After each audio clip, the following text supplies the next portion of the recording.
Assalamualaikum warahmatullahi wabarakatuh. Azzakumullah.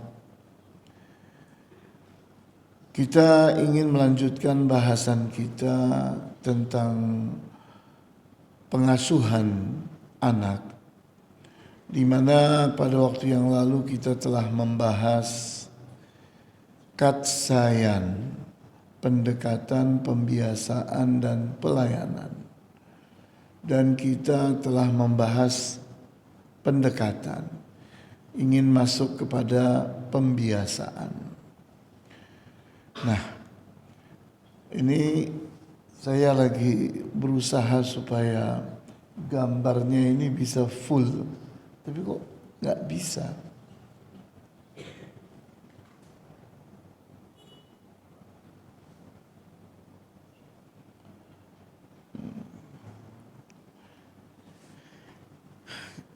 Mudah-mudahan cukup ya. Biasanya bisa full ini, kok hari ini nggak bisa, kenapa?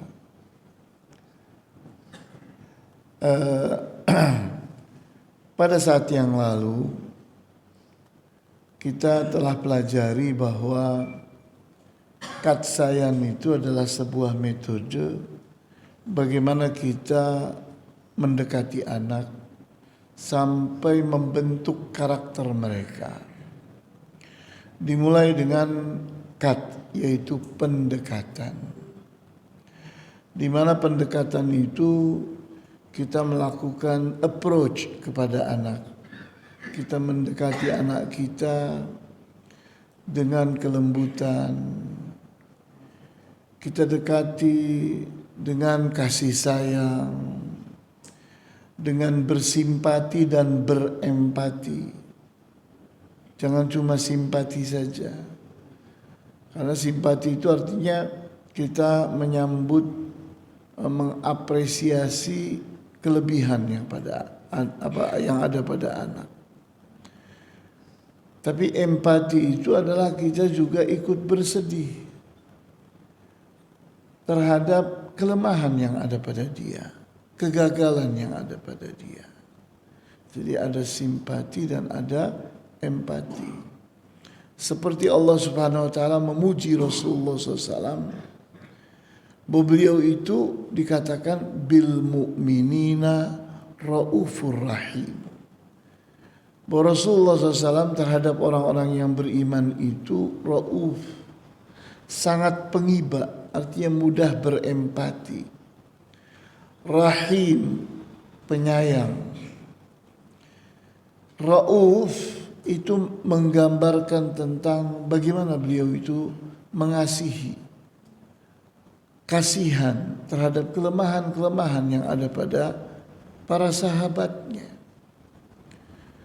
Kita tahu bahwa manusia itu punya salah, punya lupa. Manusia itu punya hawa nafsu, gampang tergelincir. Nah, di saat kita mengerti bahwa manusia itu punya kekurangan itu, kita mampu memaklumi, kita menyadari, kita bisa menerima. Nah, dari sini di saat kita itu berempati, anak itu akan merasa kagum dengan orang yang ternyata orang seperti saya kok didekati. Orang ini kok baik sekali kepada saya. Nah, ini pendekatan yang seperti ini betul-betul akan membuat anak itu jadi dekat sama kita.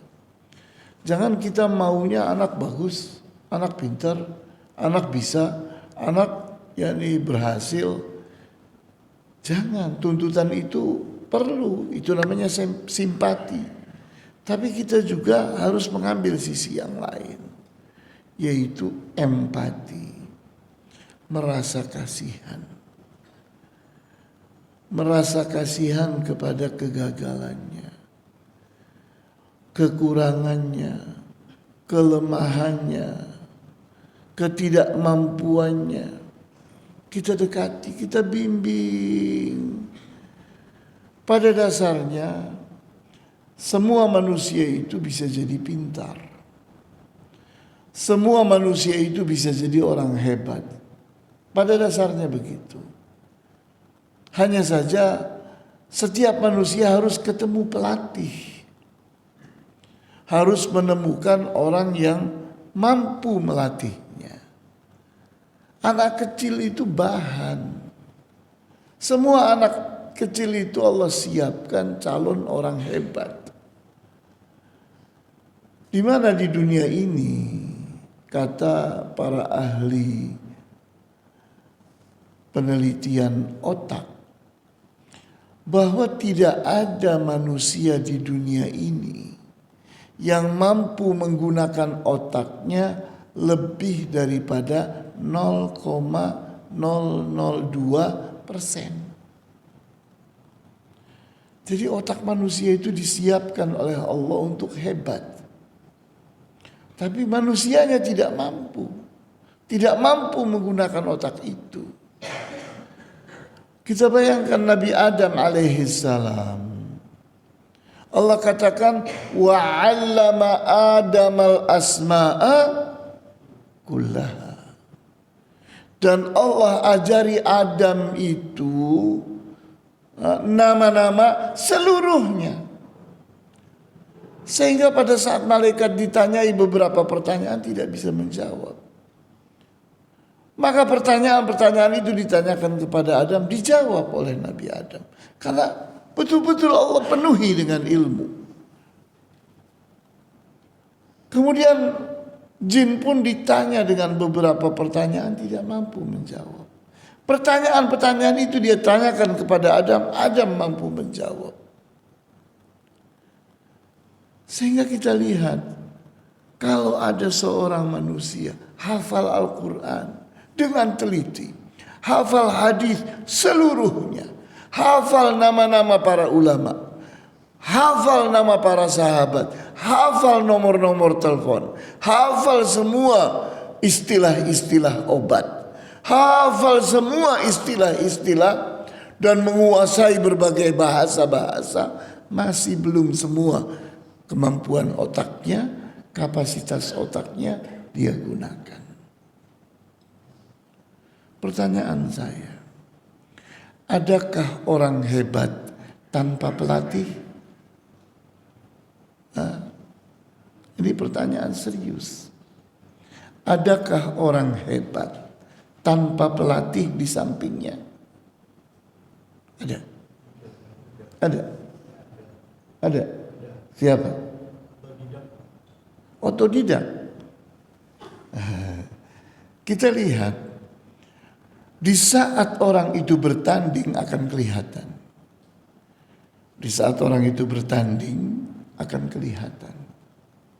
Antum boleh sebutkan nama-nama orang hebat yang selalu memenangi pertandingan-pertandingan. Di mana kita selalu melihat para pemenangnya itu di sampingnya ada pelatihnya. Ada anak-anak hebat dalam hal Al-Quran, hafal Al-Quran, di sampingnya ada pelatih. Ada orang hebat dalam hal tinju, di sampingnya ada pelatih. Ada orang hebat dalam hal bola, di sampingnya ada pelatih. Orang yang otodidak itu resiko. Dia akan banyak salah paham. Akan banyak salah paham. Kenapa? Karena dia mencari sendiri, tidak dibimbing. Padahal ilmu itu butuh bimbingan dan arahan. Butuh ulama, butuh orang yang berilmu, butuh pelatih yang bisa mengarahkan dia. Sehingga kita lihat kadang-kadang pelatih itu satu tim.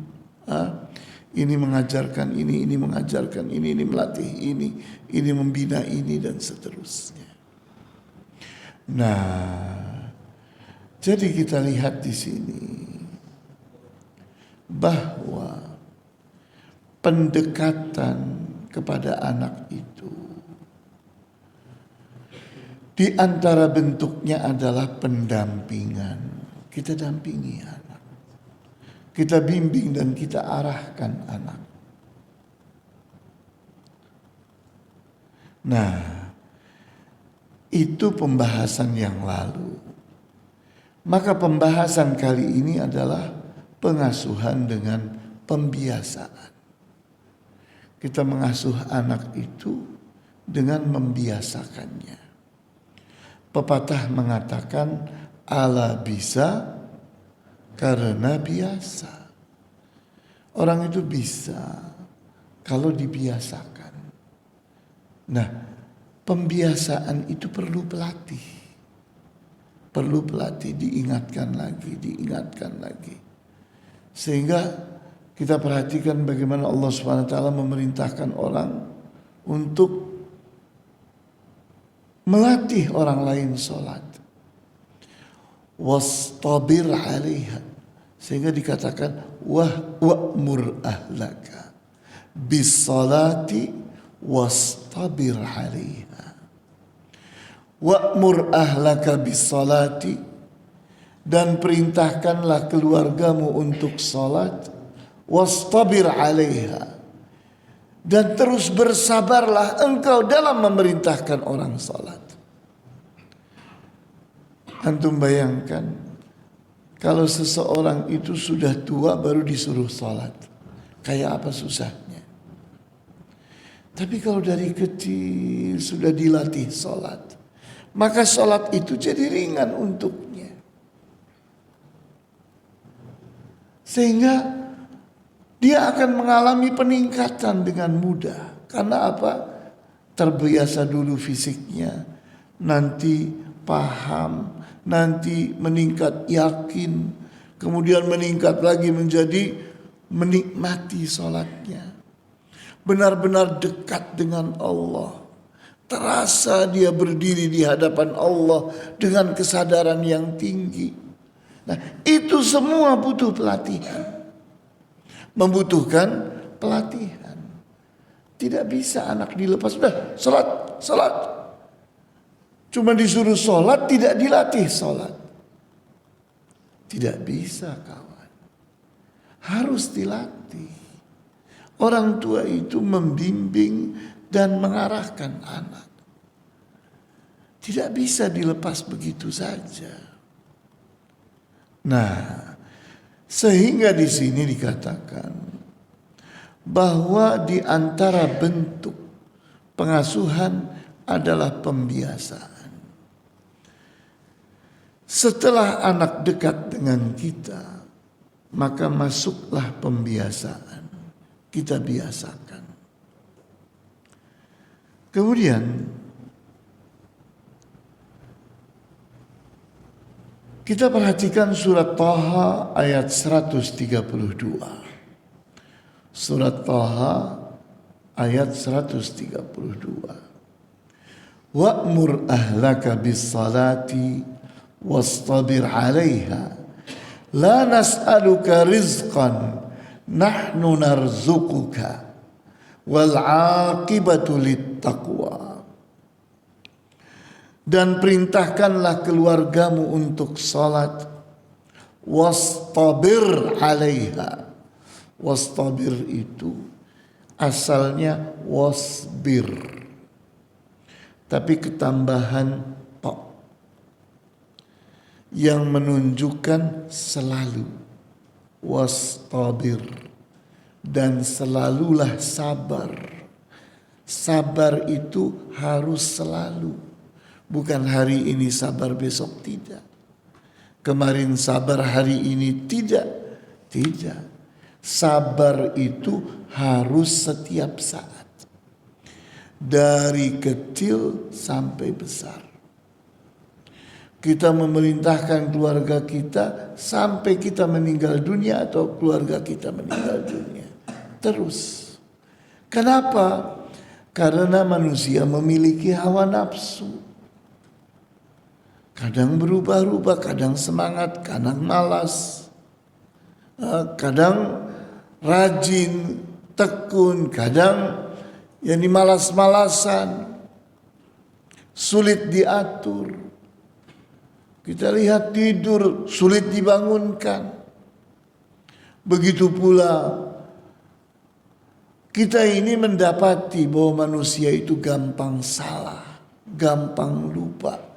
Maka perlu diingatkan, perlu diajari, perlu dibimbing, perlu disemangati.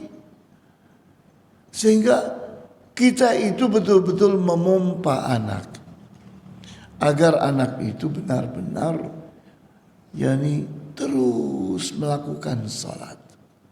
Sehingga kalau sholat itu sudah jadi kebiasaan melakukan sholat, tingkatkan. Memahami apa yang dilakukan saat sholat. Memahami bacaan yang kita ucapkan saat sholat. Terus dibiasakan itu. Tingkatkan lagi. Sampai anak itu meyakini bahwa dirinya sedang ada di hadapan Allah. Nikmatilah sholatmu. Karena sholat itu paling lengkapnya zikir. Kita tahu di saat Allah mengatakan ala bi dzikrillahi tatmainnul qulub. Bukankah dengan salat, dengan zikir itu jiwa menjadi tenang tentram? Tenang tentram itu sebuah kenikmatan. Di mana orang hidup ini penuh dengan masalah. Hidup ini penuh dengan interaksi. Hidup ini penuh dengan masalah. Sehingga kadang gagal, kadang kita ini mengalami kesalahan-kesalahan yang ternyata membuat kita sedih, gundah gulana. Maka zikir itu menenangkan orang. Membuat orang itu jadi tentram, jadi nyaman, jadi tenang. Itu adalah kenikmatan yang harus dinikmati. Nah, sholat itu paling lengkapnya zikir. Di dalam sholat ada bacaan Al-Quran. Di dalam sholat ada ucapan takbir, tasbih. Di dalam sholat ada zikir-zikir, ada doa-doa. Sehingga sholat itu lengkap sekali. Oleh karena itu, kalau orang itu mau sholat 5 waktu saja, itu sudah tenang banget hidupnya. Apalagi kalau sholatnya ada yang wajib, ada yang sunnah. Bisa mencapai 50 rakaat satu hari. Akan semakin tenang lagi. Apalagi kalau dia rajin membaca Al-Quran. Menghafalkan Al-Quran. Memahami isi Al-Quran. Lebih lagi kalau seseorang itu benar-benar menjadi orang yang rajin berzikir. Setiap waktu kosong berzikir. Tidak ada celah untuk dimasuki oleh setan. Tidak ada celah. Sehingga semua waktu itu terisi dengan zikrullah. Maka hidup tenang, tentram, nyaman. Nah, oleh karena itu salat ini sebagai contoh. Kenapa kok di dalam Islam Rasulullah SAW mengatakan muru auladakum bis salati wa hum abna'u sab'in. Perintahkan anak-anakmu untuk salat di saat umur mereka 7. Kita berpikir anak umur 7 salat, nggak paham apa-apa. Nah, di sini kita jadi mengerti. Rasulullah SAW itu memerintahkan kita agar anak kita dibiasakan salat dari kecil. Kemudian tahapan berikutnya, wadribuhum 'alaiha wa hum abna'u 'ashrin.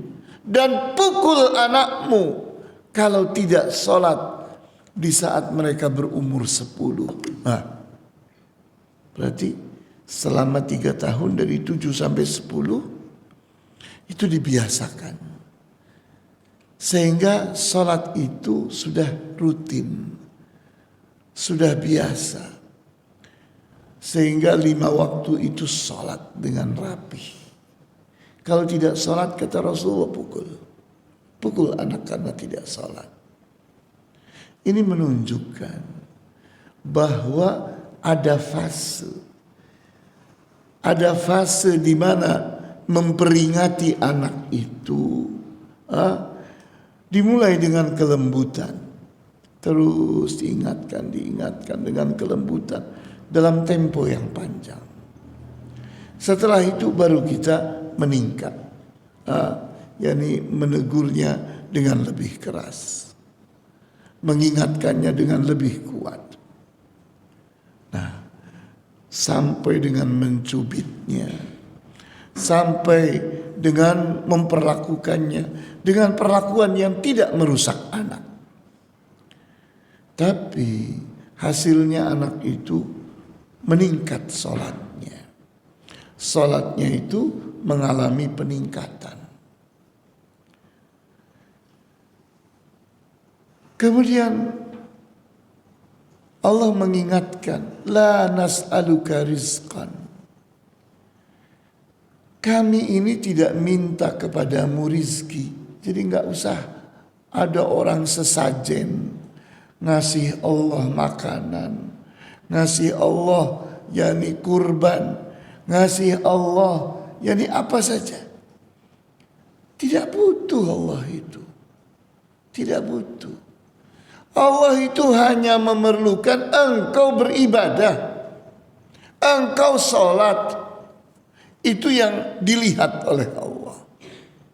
Sedangkan di saat seseorang menyembelih kurban, yang sampai kepada Allah bukanlah dagingnya, bukanlah darahnya, tapi yang akan sampai kepada Allah adalah ketakwaan kalian.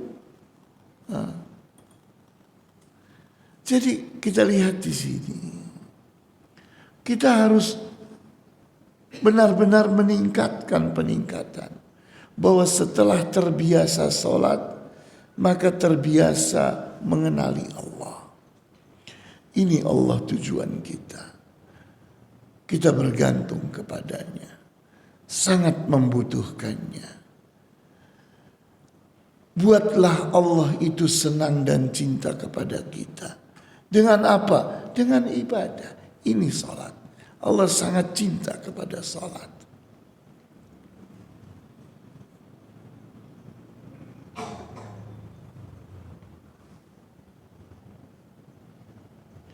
Kemudian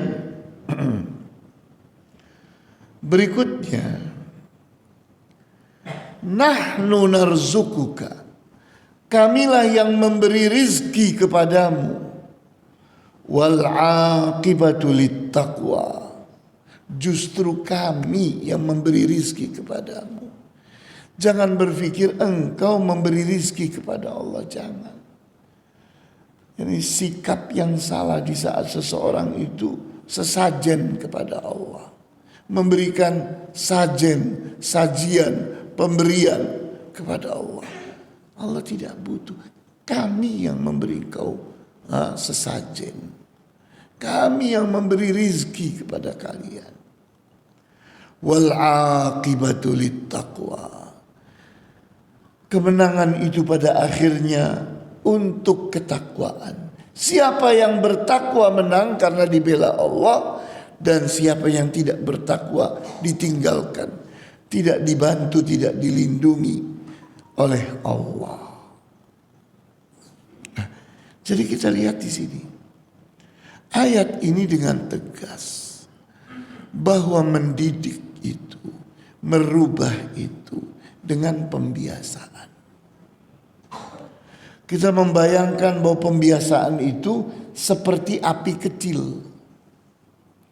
Api kalau kecil itu mematangkan. Tapi api kalau besar itu menggosongkan.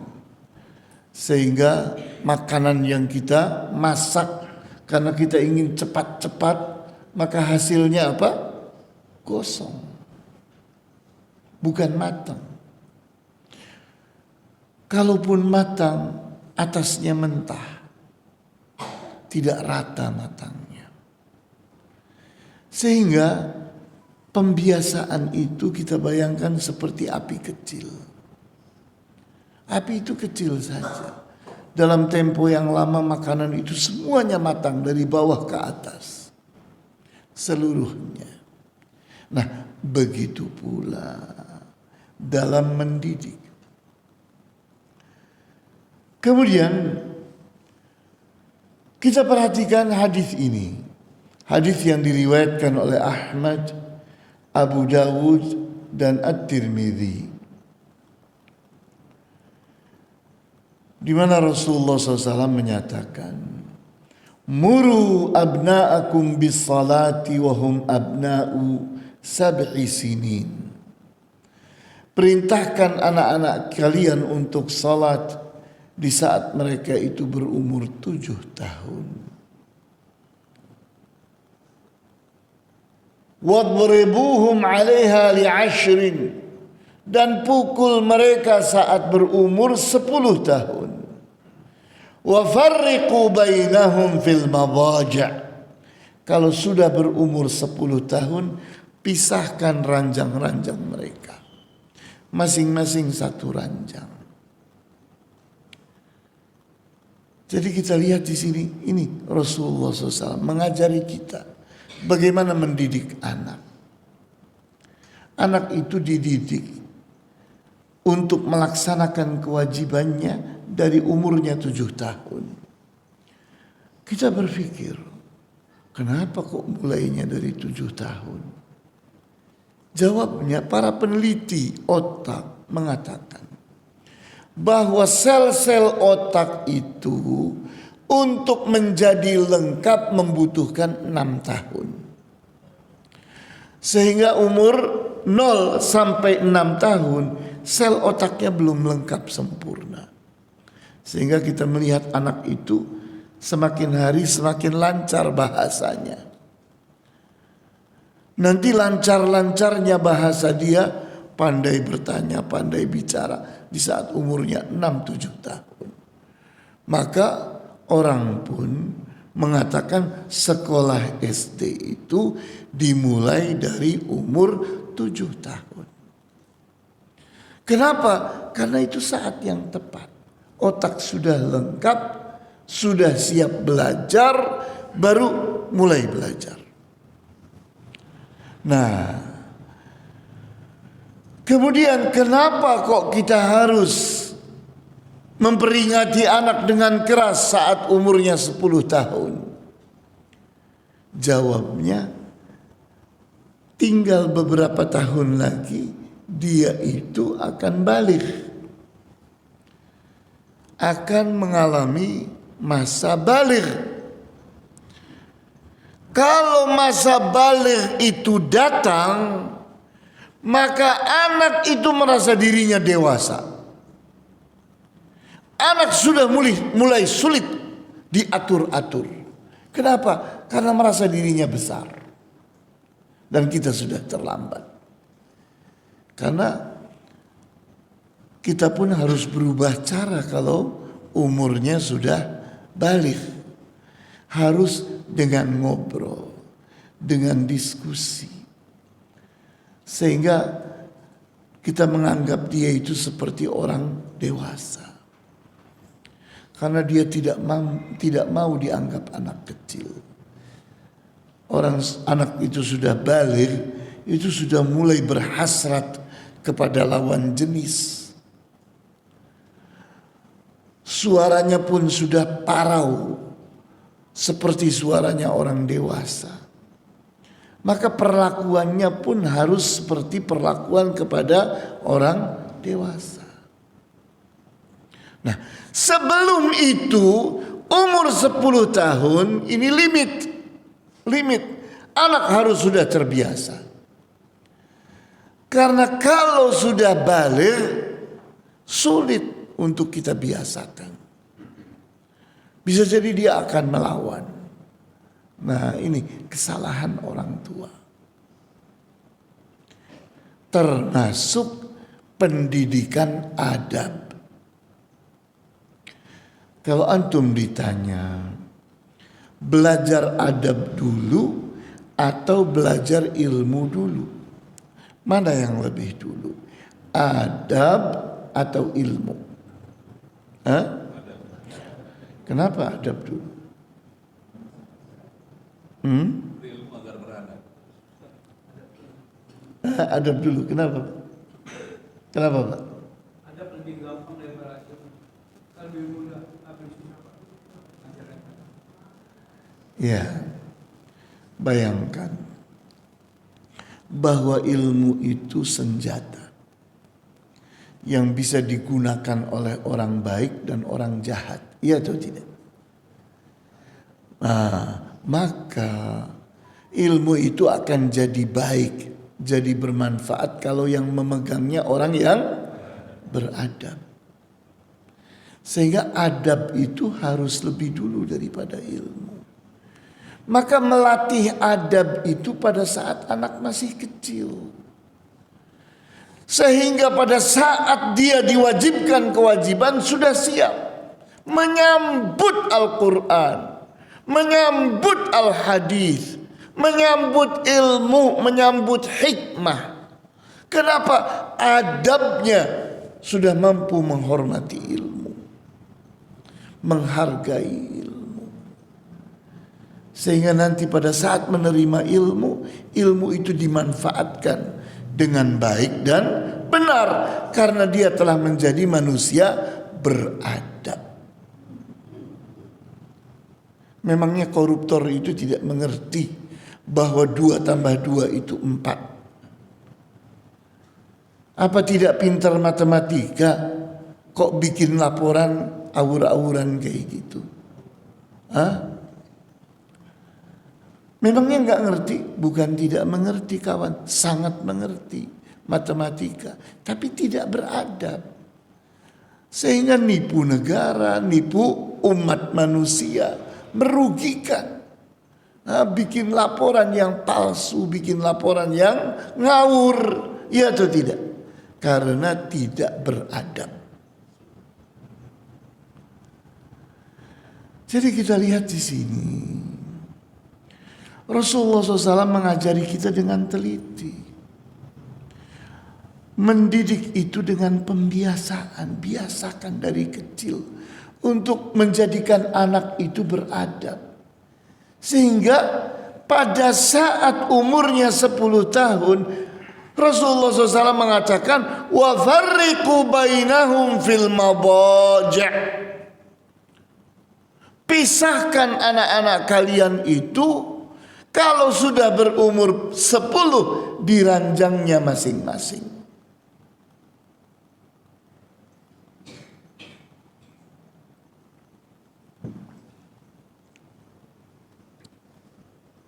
Kenapa? Nah, di sini. Kalau anak itu sudah balik, itu melihat lawan jenis dengan cara yang berbeda. Anak kalau masih kecil melihat lawan jenisnya tidak ada masalah. Tapi kalau sudah balik lain. Dia akan melihat lawan jenisnya seperti kucing melihat tikus kecil. Yani melihatnya sebagai mangsa. Ini kebutuhan saya. Sudah ada kebutuhan kepada lawan jenis. Nah, di saat anak itu tidurnya dempet-dempetan. Apalagi orang tidur itu sulit mengatur pakaian, iya atau tidak? Kadang-kadang terbuka pahanya, terbuka dadanya, ya kan? Nah, ternyata dilihat oleh lawan jenis. Kan ngawur itu. Kenapa kok ada lelaki berselera dengan lelaki? Karena dempet-dempetan waktu kecil. Kenapa ada perempuan yakni lesbi kepada perempuan lainnya? Karena dempet-dempetan waktu kecil. Maka pisahkan masing-masing satu ranjang. dan manfaat. Anak itu dipisah-pisahkan, melatih mereka kemandirian. Yang tadinya takut kalau tidur sendirian, sekarang jadi berani. Dilatih anak itu untuk memiliki kemandirian. Nah, jadi kita lihat ini pembiasaan sholat. Berikutnya, bagaimana di dalam hadis yang diriwayatkan oleh Al-Bukhari dan Muslim, hadis ini sahih. Dari seorang sahabat yang bernama Abi Sa'id Al-Khudri, bahwa di sana ada beberapa orang dari kalangan Ansar bertanya kepada Rasulullah SAW, meminta kepada Rasulullah SAW. Kemudian Rasulullah SAW memberi mereka.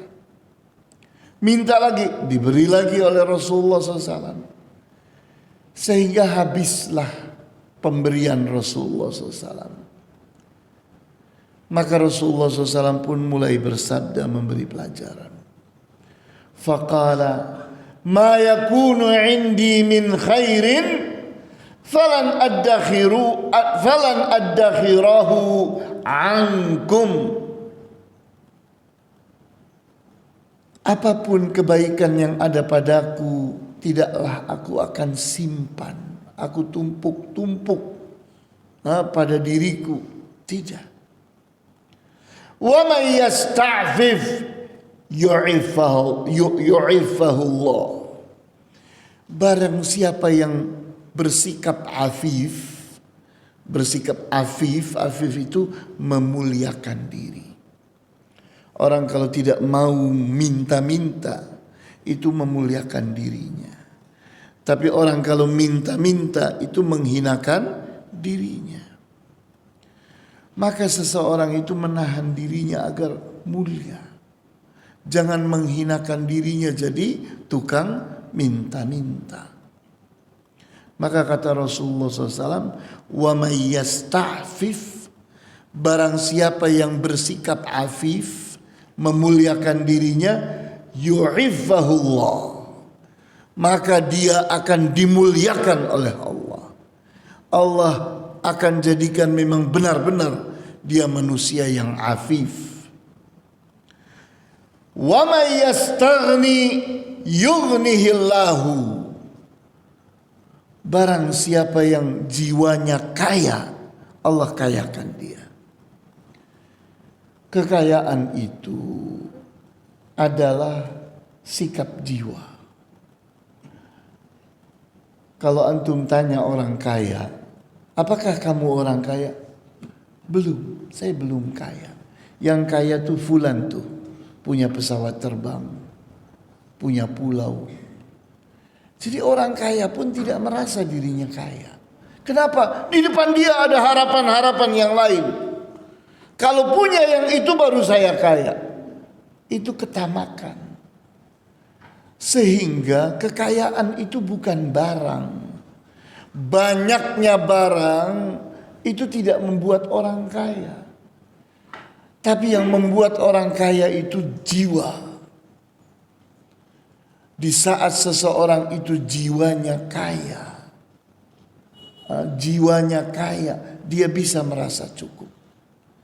Tapi kalau seseorang jiwanya miskin, punya apapun sudah banyak sekalipun merasa belum punya.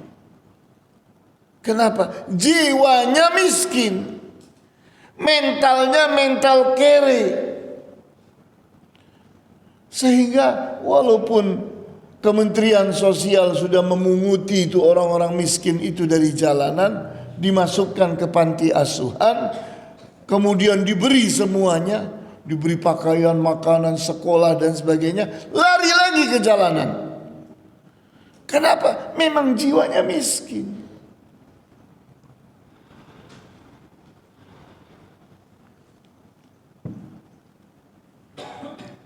Sehingga Rasulullah SAW mengatakan wa may yastaghni yughnihillahu. Barang siapa yang merasa dirinya kaya, merasa dirinya ghani, cukup, maka Allah cukupkan dia, Allah kayakan dia. Wa may yatasabbar yusabbirhu Allah. Barang siapa yang melatih kesabaran pada dirinya, mengupayakan kesabaran pada dirinya, menahan dirinya untuk bisa bersabar, maka Allah sabarkan dia. Allah jadikan dia manusia yang sabar karena berusaha. Seperti termaktub di dalam surat Al-Ankabut ayat 69. Walladzina jahadu fina lanahdiyannahum subulana. Dan orang-orang yang bersungguh-sungguh ingin mendapatkan jalan-jalan kami, maka kami akan tunjuki jalan kami. Jadi harus sungguh-sungguh. Untuk bisa sabar, maka harus sungguh-sungguh. Wa ma u'tiya ahadun min 'ata'in khairan wa awsa'a minas sabri. Tidak ada seseorang diberikan kepadanya suatu pemberian yang lebih baik dan lebih luas manfaatnya daripada kesabaran. Kunci keberhasilan itu kesabaran. Orang bisa kreatif kalau sabar, kalau tekun, kalau cermat. Orang bisa berhasil kalau sabar. Karena sabar itu kuncinya hidup. Tikus itu kalau dimasukkan ke dalam labirin, sekali dia butuh beberapa puluh detik untuk bisa keluar. Begitu yang kedua lebih cepat, ketiga lebih cepat, keempat 1 detik udah keluar. Kenapa? Terbiasa.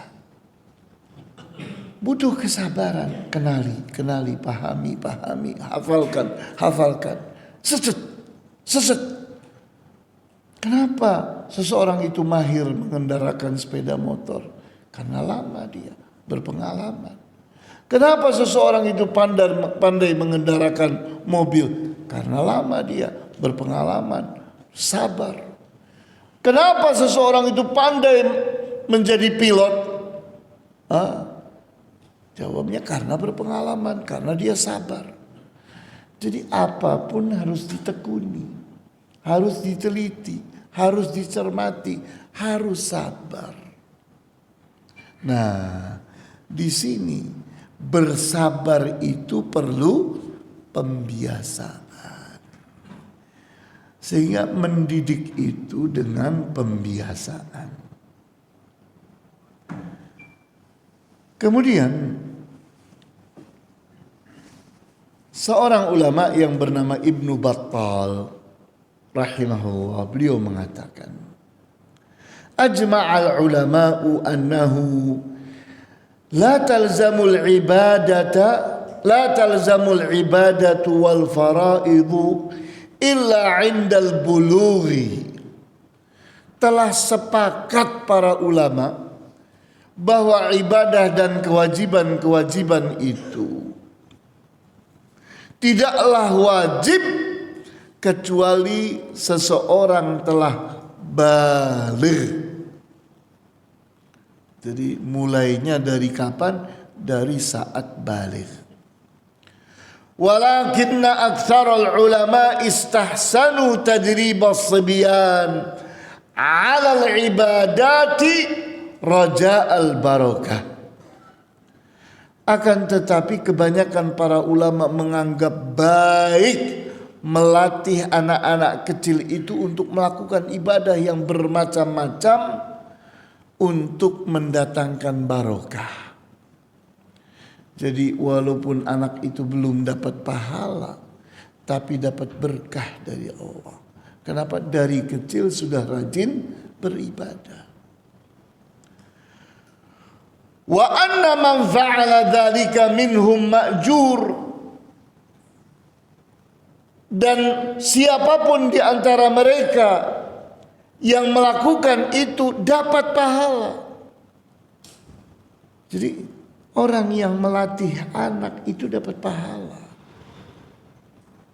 Walaupun pahalanya bukan untuk anak, karena anak belum balik. Tapi yang melatihnya siapa? Dia dapat pahala. وَلِأَنَّهُمْ بِاعْتِيَادِهِمْ عَلَيْهَا تَسْهُلُ عَلَيْهِمْ إِذَا لَزِمَتْهُمْ. Karena mereka itu kalau sudah terbiasa beribadah, maka jadi mudah pada saat kewajiban itu datang. Pada saat balik wajib atasnya beribadah, sudah mudah. Sudah enteng kewajiban-kewajiban itu. Nah, jadi kita lihat di sini bahwa beribadah itu yakni perlu pembiasaan.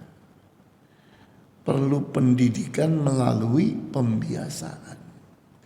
Nah, kita ini berbicara tentang karakter. Kita ingin membentuk karakter yang baik pada anak. Kita ingin merubah anak agar karakter yang buruknya hilang, berganti dengan karakter yang baik. Maka coba kita pelajari dulu, apa sih karakter itu? Menurut Kamus Besar Bahasa Indonesia, bahwa karakter itu adalah tabiat, sifat-sifat kejiwaan, akhlak atau budi pekerti yang membedakan seseorang dengan yang lain. Juga disebut watak. Itu karakter. Jadi pada dasarnya karakter itu adalah sifat dan sikap. Sifat dan sikap jiwa. Jadi karakter itu bukan di luar. Bukan perbuatan tangan, bukan perbuatan kaki, bukan perbuatan panca indera, tapi dia itu perbuatan jiwa. Menurut Wikipedia, karakter atau watak adalah sifat batin yang memengaruhi segenap pikiran, perilaku, budi pekerti dan tabiat yang dimiliki manusia atau makhluk hidup lainnya. Jadi antum melihat bahwa karakter itu adalah watak seseorang. Di mana watak itu adalah sifat batin yang nantinya akan membuat orang jadi berpikir seperti itu. Orang yang wataknya jelek, pikirannya jelek. Seseorang misalnya wataknya, karakternya itu pembohong, maka pikirannya bagaimana berbohong dan berhasil. Tapi sebaliknya kalau watak seseorang itu baik, jujur, maka pikirannya pun akan berpikir bagaimana saya selamat dengan kejujuran ini. Bagaimana saya bisa sukses dengan kejujuran ini. Kemudian mempengaruhi perilaku, mempengaruhi budi pekerti, mempengaruhi tabiat yang dimiliki oleh manusia dan makhluk hidup lainnya. Masing-masing binatang punya karakter, tumbuh-tumbuhan punya karakter.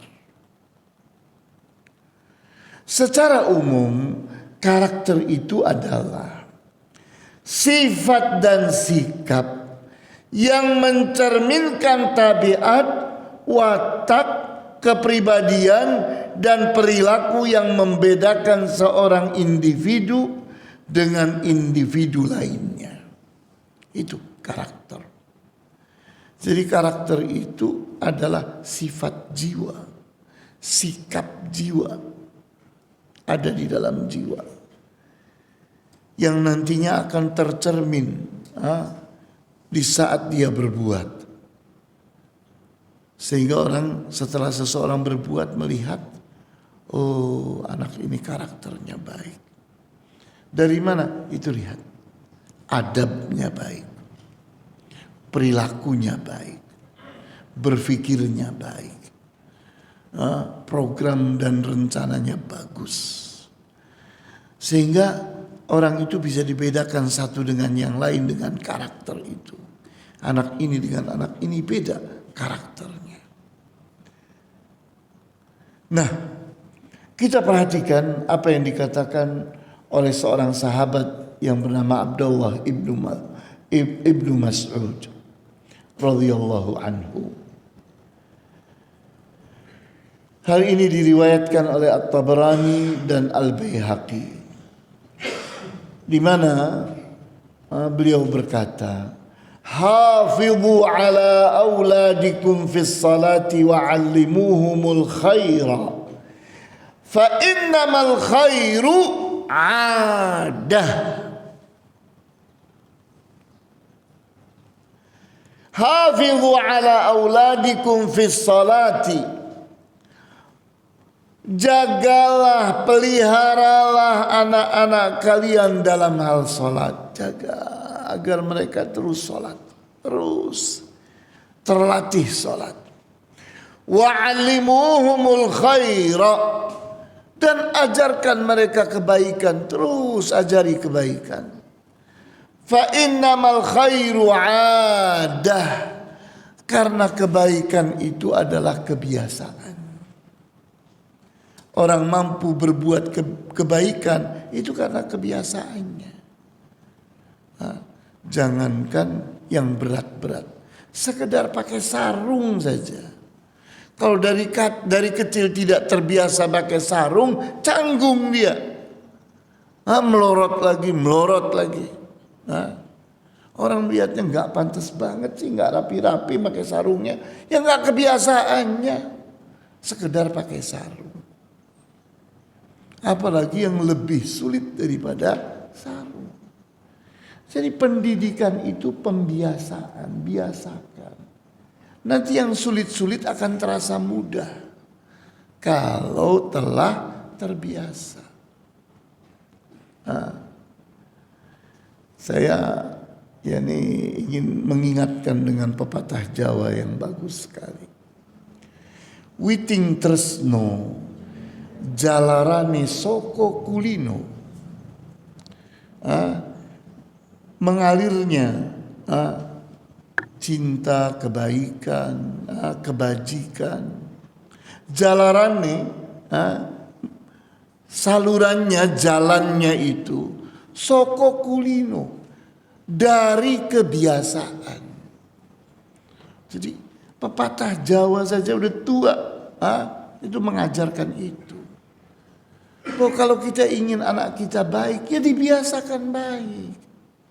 Jangan tahu-tahu sudah besar kita main pukul, main paksa, udah tidak bisa berubah, sudah jadi pohon. Kita kalau mau membentuk pada saat anak masih kecil, masih tunas, masih pohon yang lembut, maka kita atur untuk tegak, untuk belok, untuk apa di saat kecil. Tapi kalau sudah jadi pohon, tinggal digergaji aja. Udah berat.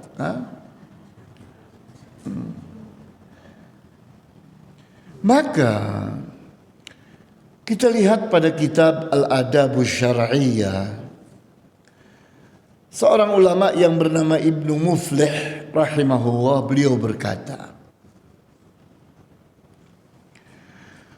wa riyadhatun nufusi bit-ta'limi wat-ta'addubi wal-farahi was-sabri wath-thabati wal-iqdami was-samahati wa fi'lil khairi.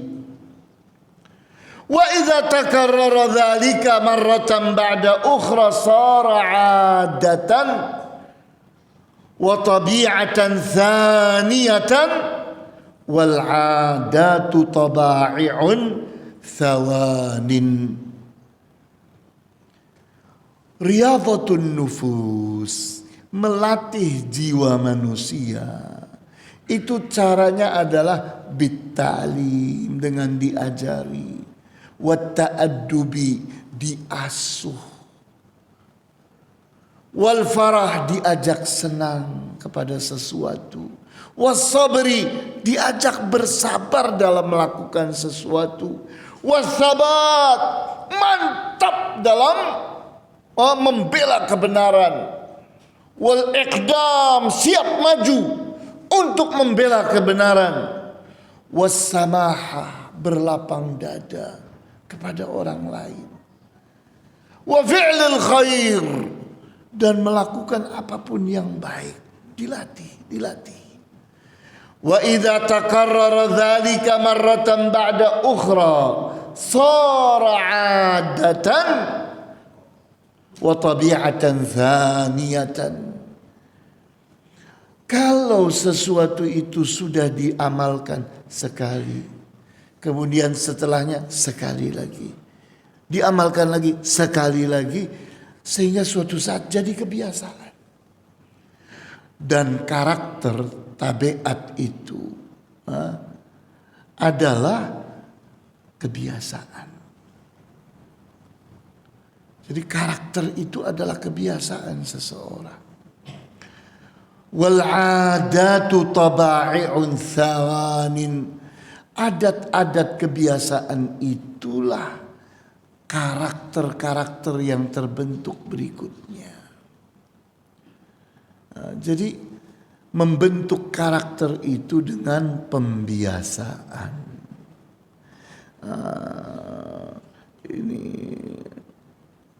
Ini kita lihat.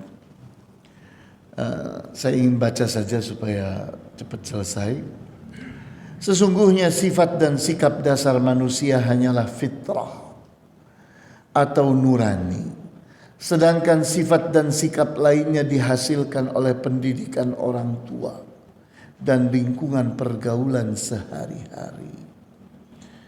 Jadi kita lihat karakter manusia itu ada di dalam fitrah dan nurani manusia. Akhlaknya manusia itu ada di dalam jiwanya. Sedangkan yang akan tampil nanti adalah adab, itu hasil pendidikan orang tua kepada anaknya. Pendidikan yang dilakukan oleh orang tua dan lingkungan pergaulan adalah berupa pembiasaan yang akhirnya menjadikan anak merasa ringan dan suka dengan kebiasaan barunya. Pendidikan yang dilakukan oleh orang tua dan lingkungan pergaulan, terus mereka mendidik, baik ataupun buruk, itu didapat oleh anak dari mana? Dari orang tuanya dan lingkungannya. Berupa apa? Pembiasaan. Pembiasaan itu ada dua macam. Ada pembiasaan positif, ada pembiasaan negatif. Pembiasaan negatif itu orang menyebutnya dengan kata pembiaran. Dibiarkan merokok maka jadi perokok. Dibiarkan berbohong maka jadi pembohong. Jadi ada pembiasaan negatif, yaitu pembiaran. Pembiaran itu adalah pembiasaan, dibiasakan merokok, dibiasakan berbohong. Kebiasaan anak yang terus-menerus dilakukan dan tidak dianggap bermasalah oleh orang tua dan lingkungan, terlebih jika memiliki kesamaan dengan apa yang ada di lingkungan. Seorang anak bohong, lingkungannya juga bohong. Oh ya sama, gak masalah. Berarti baik, bagus. Hal ini menyebabkan anak menganggapnya baik dan benar. Kenapa? Saya begini, ini orang-orang tua pun pada begini. Saya gak salah. Hingga menjadi kebiasaan. Maka berikutnya terbentuk menjadi karakter pada anak tersebut. Kemudian mengasuh dengan pembiasaan. Pembiasaan merupakan proses pembentukan sifat, sikap dan karakter yang memiliki kriteria konsisten, otomatis, dan pada umumnya tidak memerlukan fungsi berpikir yang cukup tinggi. Jadi ini bahayanya pembiasaan. Karena pembiasaan itu biasanya tidak melibatkan pikiran. Biasanya tidak melibatkan pikiran. Antum pakai jam, tiap hari pakai jam. Tidak pakai jam akan ngerasa kehilangan. Karena pakai jam tidak perlu pikiran. Begitu pula seseorang berbohong, tidak pakai pikiran, yang penting saya selamat. Terus dilakukan jadi pembohong. Jadi kita lihat bahwa pembiasaan itu bersifat konsisten, yaitu berlangsung terus menerus secara tetap. Terus orang bersikap jujur, lama kelamaan jadi orang yang jujur. Bohong, lama kelamaan jadi pembohong. Otomatis membentuk kebiasaan melalui proses pembelajaran yang berulang-ulang. Yani kalau sudah kebiasaan nanti hasilnya otomatis. Yani tanpa pikiran tahu-tahu sudah kita melakukannya. Tadi sudah ngunci pintu belum ya? Kalau kita sudah punya kebiasaan mengunci pintu, maka tidak pakai pikiran lagi. Sehingga pada saat jalan, tadi saya udah ngunci pintu belum ya? Balik lagi kita periksa, sudah. Nah, ya memang kebiasaan. Kebiasaan itu tidak pakai pikiran. Dia bersifat otomatis. Pada umumnya tidak memerlukan fungsi berpikir yang cukup tinggi. Yani yang namanya pembiasaan. Tidak memerlukan pikiran yang cukup tinggi. Anak merokok, batuk-batuk dia, tapi kok ternyata terus, walaupun batuk-batuk, karena teman-temannya membanggakan rokok, menganggap rokok itu sikap orang dewasa. Orang tidak merokok itu kayak perempuan, kayak anak kecil.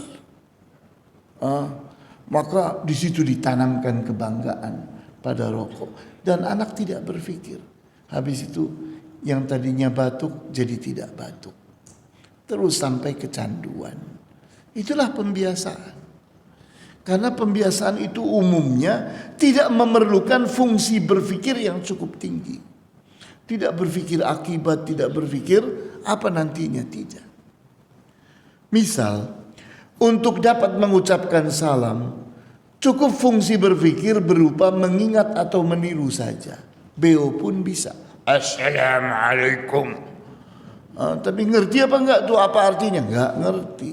Yang penting meniru-niru. Misal yang kedua, mendengar azan. Secara otomatis anak melakukan sholat tanpa berpikir panjang. Kalau anak itu sudah kebiasaan sholat, dengar azan dia lari ke masjid. Kenapa? Mau sholat. Otomatis. Misal yang ketiga, jika guru masuk kelas selalu mengucapkan salam. Berikutnya peserta didik pun menirukannya mengucapkan salam. Jika tidak, maka guru menegur dan mengingatkannya agar mengucapkan salam. Jadi guru masuk mengucapkan salam, anak menjawab salam. Anak masuk ke dalam kelas mengucapkan salam, maka dijawab salamnya. Terus gurunya menegur, maka jadilah kebiasaan. Proses pembiasaan berawal dari peniruan. Selanjutnya di bawah bimbingan orang tua dan guru, peserta didik akan semakin terbiasa. Di sini fungsi guru dan orang tua itu sebagai pelatih. Sebagai pelatih, mengingatkan lagi. Karena yang penting anak itu melakukan terus menerus sampai jadi kebiasaan. Pembiasaan merupakan cara yang sangat efektif dalam membentuk iman, akhlak, adab, amalan ketaatan, karakter positif, keterampilan dan lain-lain. Jadi pembiasaan ini adalah metode yang sangat efektif. Kalau kita ingin merubah orang, rubahlah dengan kebiasaan. Sampai terjadi kebiasaan baru, terbentuk kebiasaan baru, menggantikan kebiasaan lama, berubahlah. Jadi merubah itu dengan habitasi, dengan pembiasaan. Nah, inilah pelajaran kita terkait dengan pembiasaan. Maka, yakni kita kembali lagi kepada bab kita, pengasuhan dengan pembiasaan. Jadi setelah pendekatan baru pembiasaan. Jangan dibalik, jangan dibalik. Kita belum dekat dengan anak, tahu-tahu sudah mewajibkan kebiasaan-kebiasaan berat. Dekati anak sampai apa? Sampai percaya kepada kita, sampai bisa menerima kita. Ingat bahwa kita itu bertanding melawan anak nakal. Orang tua dan guru itu sedang bertanding melawan anak nakal. Kita bersaing. Mana yang lebih bisa diterima oleh anak kita? Mana yang lebih dipercaya oleh anak kita? Kalau anak kita itu lebih percaya dan lebih menerima anak nakal, besok anak kita jadi anak nakal. Kenapa? Kita kalah persaingan, kalah pertandingan. Maka pendekatan itu dikedepankan. Dekati anak dengan empati, dengan simpati, dengan ngobrol yang akrab. Kita mengenali dia dengan baik, kita buat dia senang kepada kita. Sampai dia menerima kita, sampai dia percaya kepada kita. Kalau dia sudah menerima dan percaya, baru biasakan. Biasakan melakukan A, biasakan melakukan B, sampai terbentuk menjadi karakter. Seperti itu pendidikan itu. Baiklah, itulah pelajaran kita. Silakan, barangkali ada pertanyaan.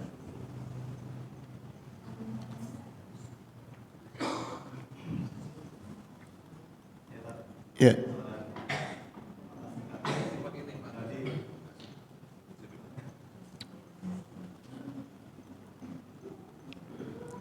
Udah nyala belum?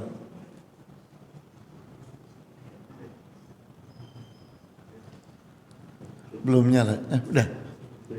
Iya, udah. Ya, tadi Ustaz menjelaskan kalau dalam pendidikan itu di usia 10 tahun ya, Baginda Rasulullah itu kan dipisah antaranya, Ustaz.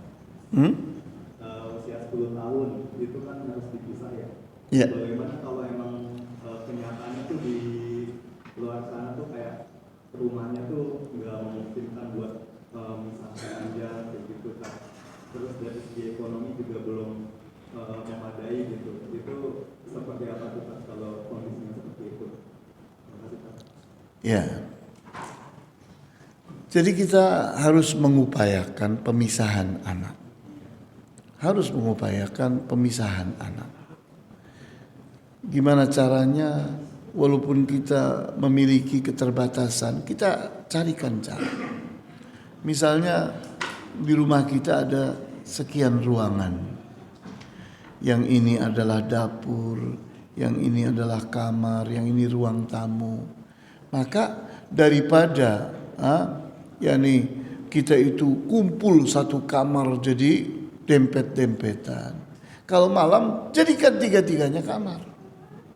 Semua bagian dari rumah kita kamar. Kamu tidur di dapur, kamu tidur di ruang tamu. Dipisah-pisahkan oleh kita. Jadi kita harus mengupayakan itu. Harus. Karena di saat kita tidak mengupayakan itu, tahu-tahu nanti kita kecolongan. Ada anak kita yang seleranya sama lelaki. Lelaki sama lelaki berselera. Siapa yang membuat itu? Kita. Kita bikin dia dempet-dempetan tiap malam, pegang-pegangan tiap malam. Ngakak-ngakak di saat dia pegang kemaluan saudaranya sendiri. Bercandanya pegang-pegangan kemaluan. Iya atau tidak? Siapa yang menghasilkan itu? Orang tuanya. Jadi orang tua itu sebisa-bisanya bekerja keras untuk mendidik anak. Jadikan pendidikan anak itu adalah proses yang paling berharga, paling mahal. Biayai dengan biaya yang besar. Kita mementingkan hiburan, ya nggak apa-apa. Tapi jangan sampai nilai hiburan lebih tinggi daripada pendidikan. Kita harus mendidik anak dengan biaya yang lebih tinggi daripada hiburan. Begitu. Wallahu a'lam. Ya, silakan berikutnya ada lagi pertanyaan. Ya, silakan ibu-ibu. Ada mikrofon itu. Assalamualaikum warahmatullahi wabarakatuh.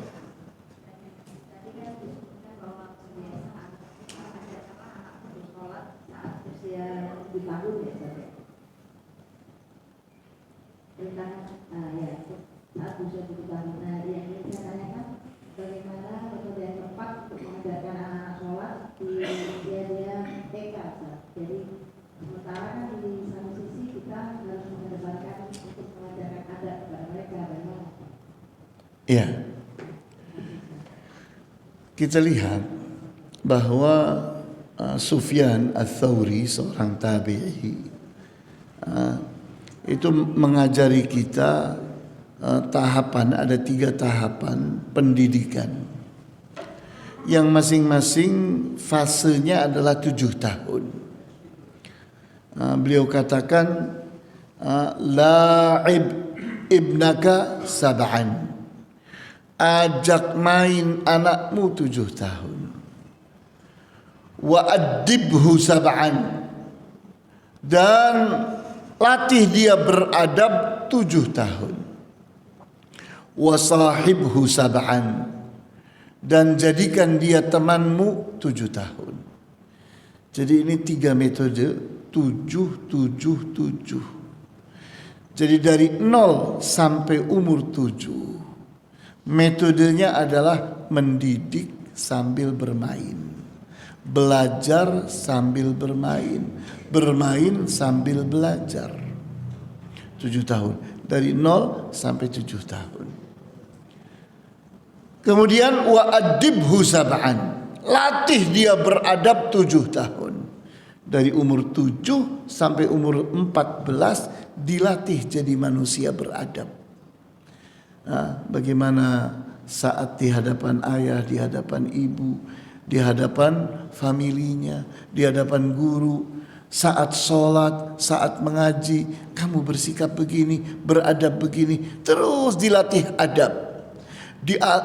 Dilatih tata krama, sopan santun. Itu dari umur 7 sampai 14 tahun, sampai anak itu jadi manusia beradab. Kemudian dari umur 14 sampai 21, 7 tahun yang ketiga, wasahibhum sab'an, jadikan dia temanmu 7 tahun. Artinya kalau anak itu sudah umur 14 sampai umur 21, kita mendidiknya dengan menjadikannya jadi teman. Kita berdiskusi, berdialog, jangan mengajari, jangan menggurui. Karena anak sudah merasa dirinya besar, sudah merasa dirinya dewasa. Seperti itu. Ya. Nah, oleh karena itu pelajaran kita terkait dengan bagaimana anak dari kecil diajari. Nah, kita ngajari anak, tapi sambil bermain. Dari 0 sampai 7 ada pelajaran, tapi sambil bermain. Makanya kan TK itu tidak disebut sekolah, tapi disebutnya taman. Taman kanak-kanak, atau disebutnya playgroup, main. Jadi penamaannya bukan penamaan sekolah, karena sekolah itu dimulai dari umur 7 tahun. Seperti itu. Iya, silakan ada lagi. Iya. Assalamualaikum warahmatullahi wabarakatuh. Sebentar mikrofon. Biar ibu-ibu dengar ya.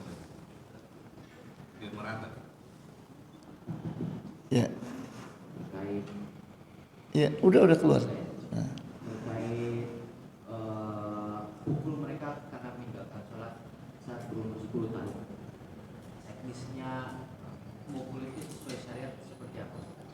Ya, kita dibatasi oleh Rasulullah SAW bahwa pukulan itu adalah barban ghaira mubrihin, pukulan yang tidak membuat cacat. Jangan sampai kita memukul kemudian luka, memukul kemudian patah, memukul kemudian cacat. Tidak boleh. Memukul itu hanya efek jerak yang dituntut. Yani bagaimana anak ini supaya merasa sakit. Di antara bentuk pukulan itu mencubit anak. Atau memukul, tapi pukulan kita itu adalah pukulan supaya dia merasa sakit saja. Bukan kayak petinju. Yang kalau kita ukur ternyata pukulan itu berkilo-kilogram. Itu salah. Bukan seperti itu pukulan itu namanya mau bikin cacat anak itu. Tapi yang namanya pukulan kepada anak itu sekedar pukulan yang membuat dia punya efek jerak. Dia akan berhenti. Dia teringat bahwa ayahnya marah banget. Sampai anak itu memikirkan, ayah bisa marah nih kalau saya berbuat begini. Cuman itu saja yang ingin ditanamkan pada anak. Bukan kita membuat dia jadi rusak, jadi cacat.